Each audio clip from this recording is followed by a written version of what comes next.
going to take the pain away, all right? All right, mate, this will help. You've got to breathe through it, mate. The powerful painkiller should take effect in seconds, but Calvin is only getting worse. Keep trying to breathe through that methoxy, okay? 2, 3, up. If Calvin is suffering a ruptured appendix, he requires urgent treatment. Up. All right. There, that's good. Talk to Brendan. In the middle and on the side.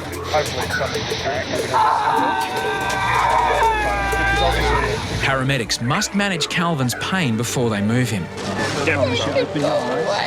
He needs more than the green whistle. You ever had morphine before? No, he's never had morphine before. Calvin's now endured 20 minutes of excruciating pain.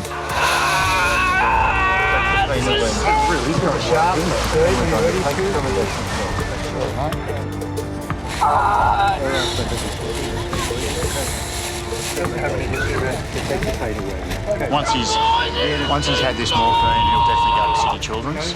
We're just trying to make it as comfortable for him as we can before we move him. By now, the strong opiate should be working. Okay, so if it was 10 before, what's the number now? Righto, that's a 10.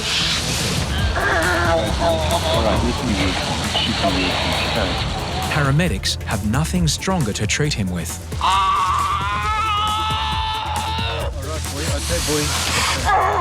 Just relax, mate, all right? My son's a very similar age to that young boy, and I hate seeing kids in pain. It's one of the things that really gets to me. They got him on the morphine, so hopefully everything's going to be okay. A trip to emergency will hopefully reveal the cause of Calvin's pain. Go right up, we gotta get going. A man has been pulled lifeless from dangerous surf. Put it down. I could see no signs of life. Put him down. No pulse, no breathing, there's foam coming out of his mouth. 24. It's pretty intense. Continue. You got to use a lot of your strength. And I would have broken 1 or 2 ribs just to get the oxygen pumping around to try to kickstart the brain and the heart. Before this resuscitation, I've had a pretty big day. I've done numerous amounts of rescues across the beach, and so you're quite exhausted already. Yeah, one more set and then I'll go.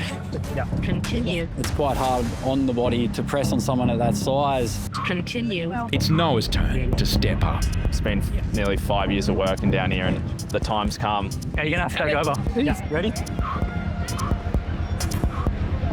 It's his first resus. The defib puts out a metronome. You just follow that beat for the compression. But the background noise and the adrenaline and the chaos of it all, I just couldn't hear it. With Troy, Casey and Noah all on the resus, there's only one other lifeguard for the whole beach. We could have another 5 people drowning at once. At that moment, Will has got problems of his own at North Bondi. Guys! Help me! Hey! Help! Hey, let go of the floor! When you're doing compressions on someone, there's electrical currents trying to pump the blood and oxygen through the body. It can be body spasms. It's moving. It can give a false sense that the person is actually conscious and alive. His eyes are moving. He's not conscious. In this case, he was definitely still unconscious. So I just had the song by the Bee Gees, Staying Alive, in my head. Okay, one sec. It's perfectly in time, which is really ironic. Stop. Repeat. Okay, guys, to stand by. Clear. Do not touch the patient. Analyzing heart rhythm. Do not touch the patient. Finally, a sign that their desperate efforts aren't in vain. Analyzing. I could just start seeing a little bit of a rise and fall in his stomach. Are you getting a pulse? Yeah. Yeah, I've got a pulse. Okay, let's roll in and just roll in for a second. Ready? We've rolled him onto his side into the recovery position, and the whole crowd starts clapping. Fine. Just shows that there is a lot more awareness out in the public. They knew he was conscious. They knew we've got him back to life. Continue.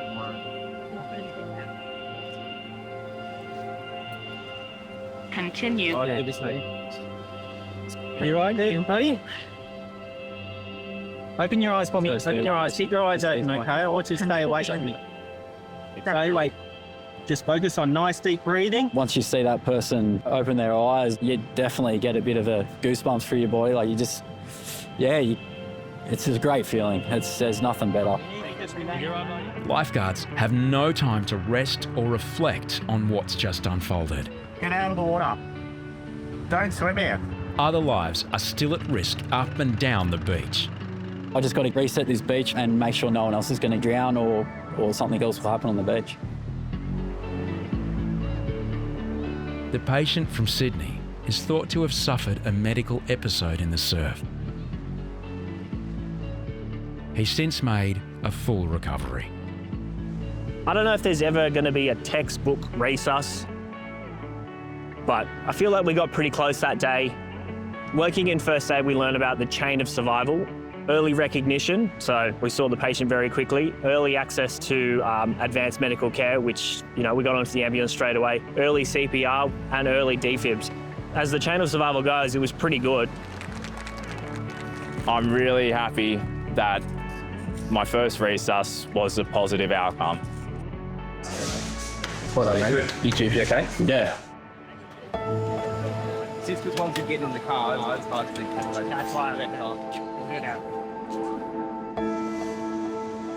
Everyone back in position? You reset the kits and make sure you're going again, get everyone back in place, and you move on. Keep moving forward. You don't take it too far out. I think you can always get better. You can always improve. But when I look back at that resuscitation, it was an incredible job. Everyone should be very proud of themselves. Myself and Harrison were stationed down in the Rhino at South Corner, and a member of the public walks over to us quite calm and says, "I think my friend's broken his hip." Just had a report of a guy who's fallen off the rocks here and he might have dislocated his hip. Just walking over. Just stand by. Yeah, I'll stand by. Amber, too big, let me know, brother. And I get over there and there's a gentleman sitting against the drain pipe in a puddle of water, quite calm at this stage, saying he's dislocated his hip. Gentleman, 40, flipped over in the moss. He's had a hip replacement and he's pretty sure that he's popped it out. Yeah, copy, bros. I'll get onto it right now. From my basic medical training that I've had, it doesn't take much to notice that one leg is 15 centimetres longer than the other. The ambulance has been called now. I think if you're happy to sit there... I can't move. Yeah, but I mean, don't try and move. I'm not happy to sit here, but I've got no choice. Yeah, fair enough. Danny is from Sydney's inner west and is visiting Bondi on a day trip. He wasn't in a lot of pain. It was a pre-existing injury, offering him some pain relief, which he didn't want. He's quite calm there. Suddenly, one of Danny's friends starts acting strangely. Yeah, I'm not feeling well.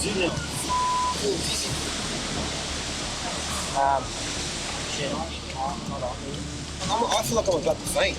Really, mate? Maybe I'm just, really light, I'll tell you what, why don't you just sit up in the shade, just lie down and put your feet above your head sort of thing. Lift your knees up. Just lie down, you'll be right. And I look up and his best mate starts having a fit right in front of me. But the thing is, they're not going to move you. His eyes were going to the back of his head, he had scissor fingers going, and then he just looked like he stopped breathing. Can we get the defib? I need some help down here. Harrison rubs the man's sternum with his knuckle, a technique which usually gets an immediate response.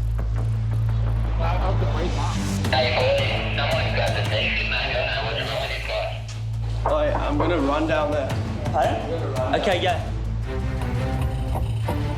George, you all right? You all right? Hey? You all right? You all right? No, relax. Just don't move. Just chill. Mate, he's just come completely out of it. He's just woken up out of it. Oh? I'm going to need some... Hey, Pow, do us a favour. Lie on your back with your head lower than your legs.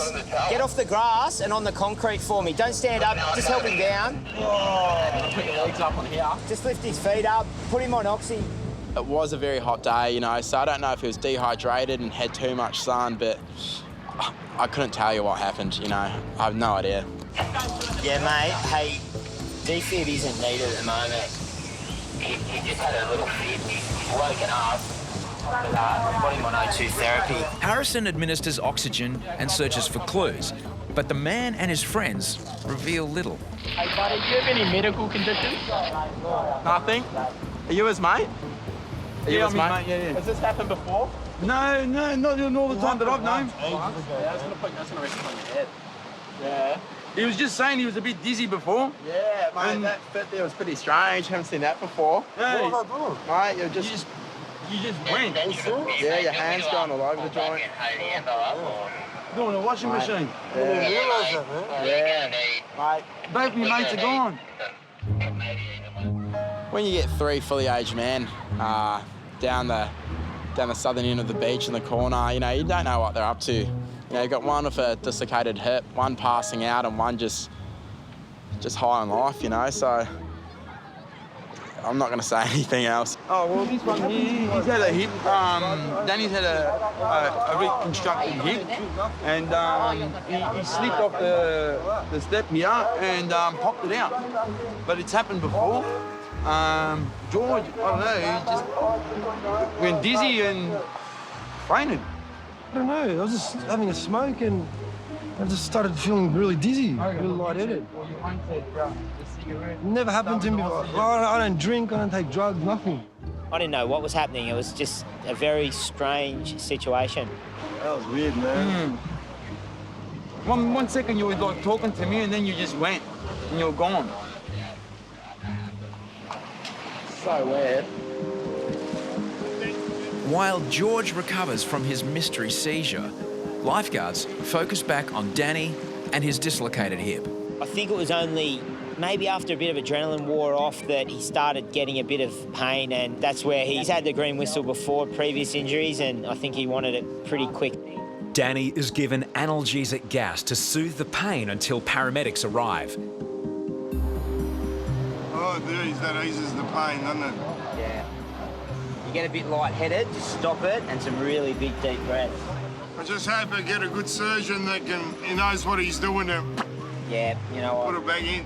He was definitely a unique character, and you know he had plenty to say. I forget your name already.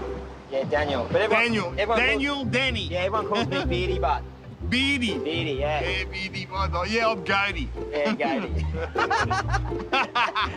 I think he was kind of enjoying himself in the end. It was making us laugh anyway. Jeez, I like the freebie I'm getting. What a freebie. It's costing me nothing. Yeah. You take it for granted the premier beach in the world. Yeah. Eh? Yeah. This is what it's about. You got the best view of it right here. Best beach in the world, mate. Australia, the best country in the world. God bless Australia. Advance Australia Square. As paramedics arrive, the green whistle has Danny loving life and flying high. Hey, brother, how are you? This is my name's Lucky. All right, that's my search. Lucky. Lucky? Yeah. Jesus, my lucky day. Have you had morphine before? I have. Danny will need more than luck. Moving him to the ambulance will cause enormous pain. I've got faith in you, Lucky. Paramedics administer morphine. The position that he was in, he was really comfortable. He was sitting up and he wasn't moving. But once the ambos arrived, we had to get him on the spinal board, and that's when things changed. Shuffle on the stretcher, put it on the wall. Breathe in, breathe in. The ambos have already administered their morphine, and he was still screaming after getting that, and he needed more. He was in a lot of discomfort.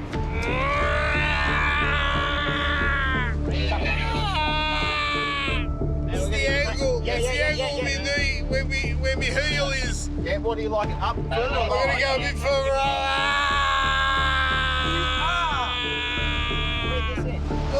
Keep breathing, bro. Mind don't matter. I don't mind because you don't matter. He's a big guy, and we needed all hands on deck, you know, to get him out of there and get him in the back of the ambo. Has everyone got a good grip? Yeah. On 3. 1, 2, 3. It's a bumpy ride over rocks and sand before Danny reaches the ambulance. You guys right up there. You guys are right. Go breathe. You know, he's a bit of a knock-around character, and yeah, I really hope it all turns out well for him and they get that hip in. Thanks, boys. Danny was transported to hospital for emergency surgery, and his hip was put back in place. Thanks. Where's my wallet? I'm getting it for you, relax. How long does it take to get my wallet?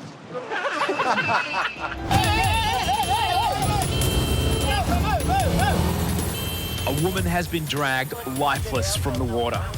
She isn't breathing and doesn't have a pulse.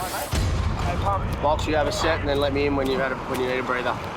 13, 14, 15, 16, 17, 18, 19. Can you get ahead? 1, 22, 23, 24, 25, 26, 27, 28, 29, 30. Lifeguards insert a plastic hose known as a Goodell to clear the woman's airway for oxygen.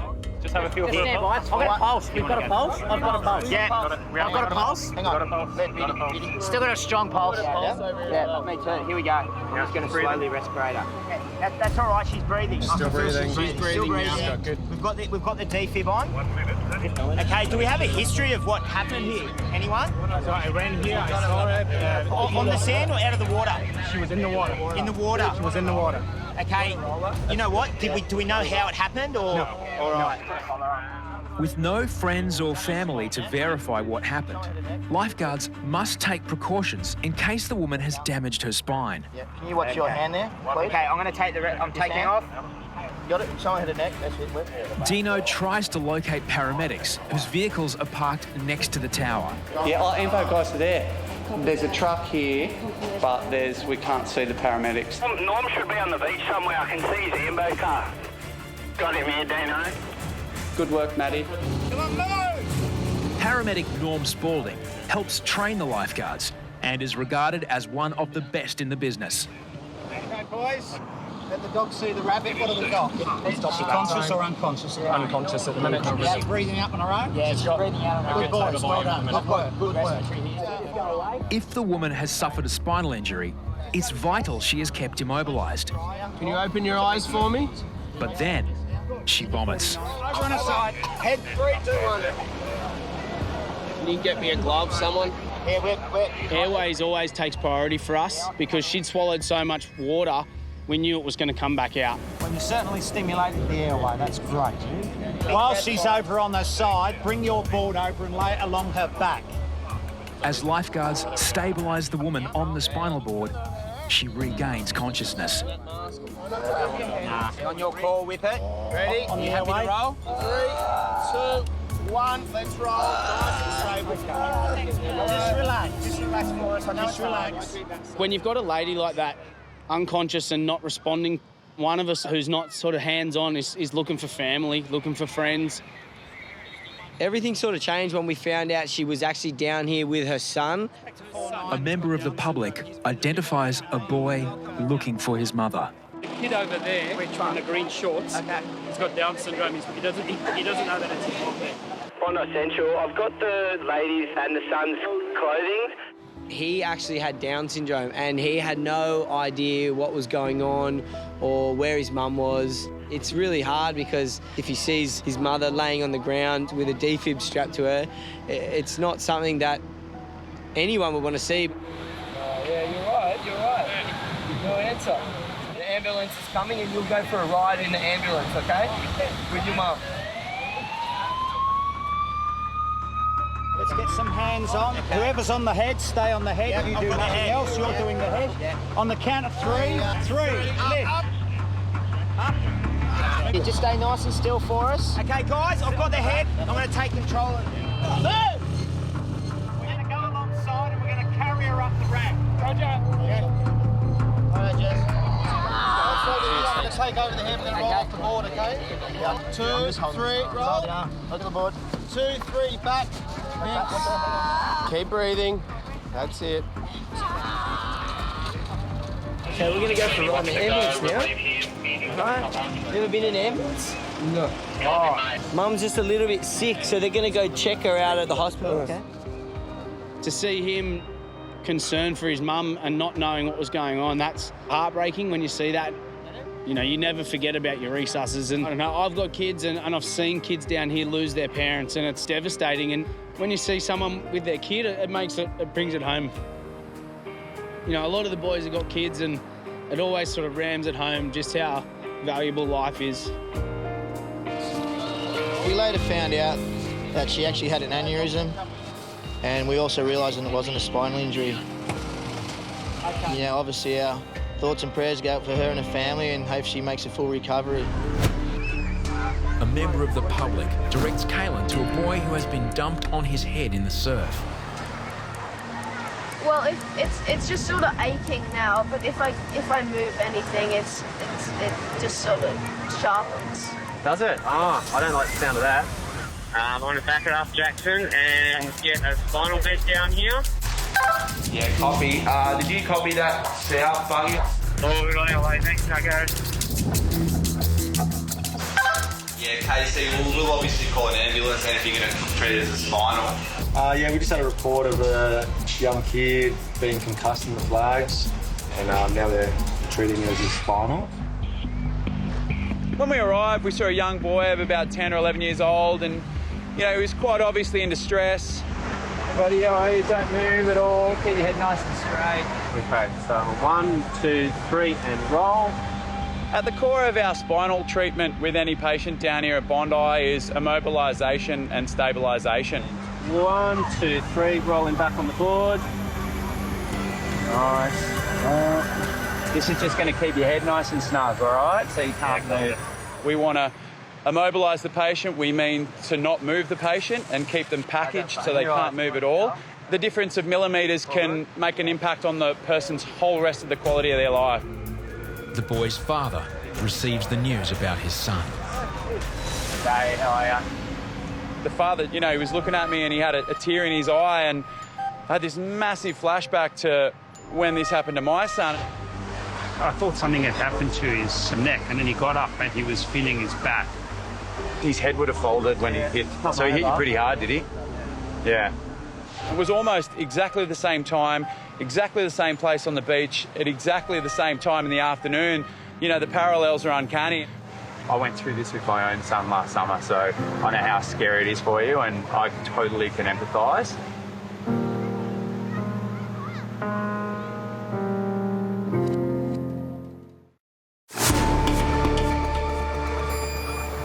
Lifeguards are treating a boy suffering from back pain after being dumped on his head in the surf. The father, he was looking at me and he had a tear in his eye. Okay. I know it's scary, yeah. But the paramedics are just arriving up the top now. I'll come down and have a look at him and, yeah. Here they are, here's the paramedics. How you going? All right. This is Dad here. Hi, Dad. How are you doing? I'm good. Hey, who have we got here? Sean.